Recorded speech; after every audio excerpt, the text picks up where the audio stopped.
Wanita ini sebenarnya adalah seorang koki terkenal yang memiliki bakat memasak luar biasa. Dengan skillnya, Jeong berhasil memenangkan kompetisi memasak paling bergengsi di dunia. Ibarat di dunia sepak bola, Jeong sudah seperti peraih Ballon d'Or. Ia memasak masakan khas kerajaan Korea masa Joseon, yang walau tampak sederhana, memiliki cita rasa luar biasa. Meski sempat salah memasak, para juri justru sangat menyukai hasilnya. Karena begitu bangga dengan dirinya, setiap malam Jeong memandangi pialanya dan bahkan seolah berkencan dengannya. Keesokan paginya, Jeong memberi kabar kepada ayahnya bahwa ia akan pulang ke Korea. Ayahnya pun menitipkan sesuatu, sebuah buku sejarah Korea yang hanya ada di Prancis. Setelah mengambil buku itu di kotak surat, Jeong langsung terbang ke Korea. Di dalam pesawat, ia menikmati makanan lezat saat terjadi gerhana matahari. Semua penumpang ingin melihat gerhana itu dari dekat. Namun, penumpang di sebelah Jeong tanpa sengaja menumpahkan kopi ke arahnya. Ia panik karena buku sejarah yang sangat penting itu terkena tumpahan kopi. Saat berusaha membersihkannya, Jeong menyadari bahwa buku itu bukan sekadar buku sejarah, melainkan buku resep masakan kerajaan. Ketika membaca beberapa kalimat di dalamnya, sampul buku mulai bercahaya. Pesawat tiba-tiba bergetar hebat. Jeong mencoba meminta pertolongan, tapi tak seorang pun mendengarnya, hingga ia terlempar dan membentur kaca pesawat. Cahaya dari buku semakin terang. Jeong seperti disedot ke dunia lain. Saat sadar, ia berada di tengah hutan tanpa bangunan apapun. Tak lama, kakinya terperangkap dalam jebakan hewan. Di sisi lain hutan, beberapa orang dengan pakaian kolosal sedang berburu rusa. Tanpa disangka, Jeong telah terlempar ke masa lalu, ke zaman kerajaan Joseon. Pada masa itu, tak ada sinyal dan kehidupan masih dalam sistem kerajaan. Raja yang sedang berburu rusa hampir saja mengenai Jeong dengan anak panahnya. Melihat itu, Jeong ketakutan. Raja pun heran melihat pakaian aneh Jeong, menganggapnya sebagai wanita hantu yang muncul saat gerhana, karena legenda kala itu mengatakan hantu bisa mengancam hidup raja. Ketika Jeong berlari hingga terpojok di tepi jurang, ia mengeluarkan alat kejut listrik yang selalu dibawanya. Raja mengira alat itu adalah pisau perak misterius. Belum sadar bahwa ia berada di masa lalu, Jeong justru memarahi sang raja, mengira semua ini hanyalah syuting drama sejarah. Raja yang marah memanah tas Jeong hingga jatuh ke jurang. Raja mengarahkan pedangnya ke alat kejut milik Jeong, semakin bingung karena tak pernah melihat benda seperti itu.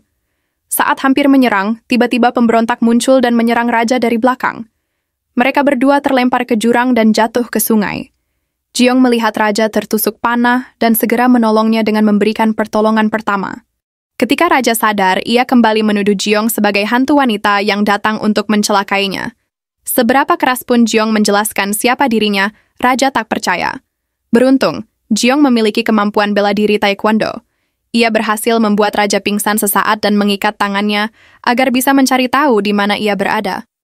Mereka berjalan hingga masuk ke area terlarang di hutan dan menemukan sebuah rumah.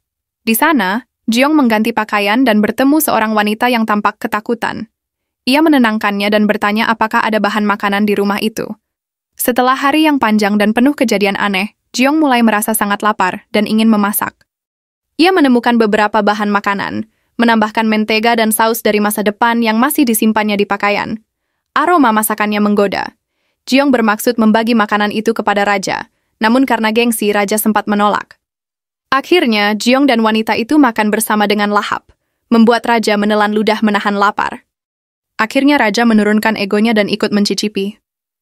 Begitu suapan pertama masuk ke mulutnya, matanya berbinar.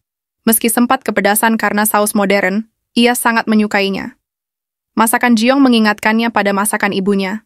Setelah kenyang, raja tertidur. Jeong dan teman barunya, Gilgam, berencana mencari tasnya yang jatuh ke jurang. Namun prajurit raja sudah lebih dulu menemukannya dan membakar rumah Gilgam.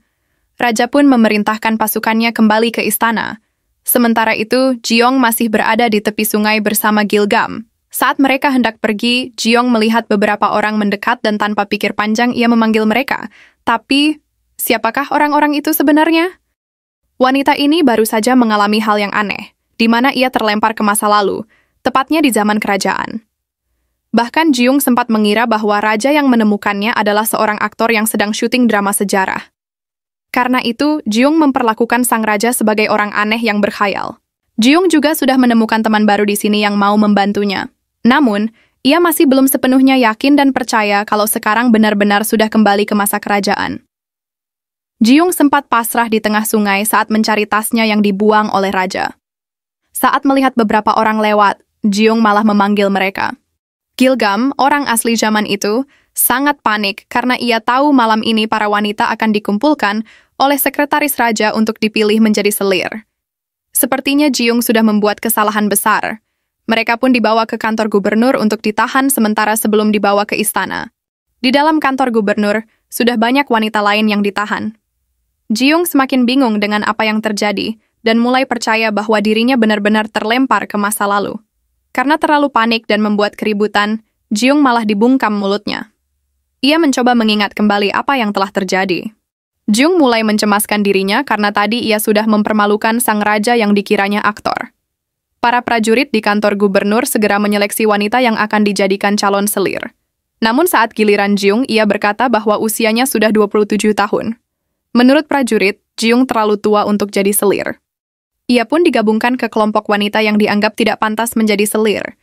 Gilgam ikut berpura-pura mengatakan usianya 30 tahun agar dirinya juga tidak dipilih. Rencana mereka berhasil meski Gilgam sempat dicurigai.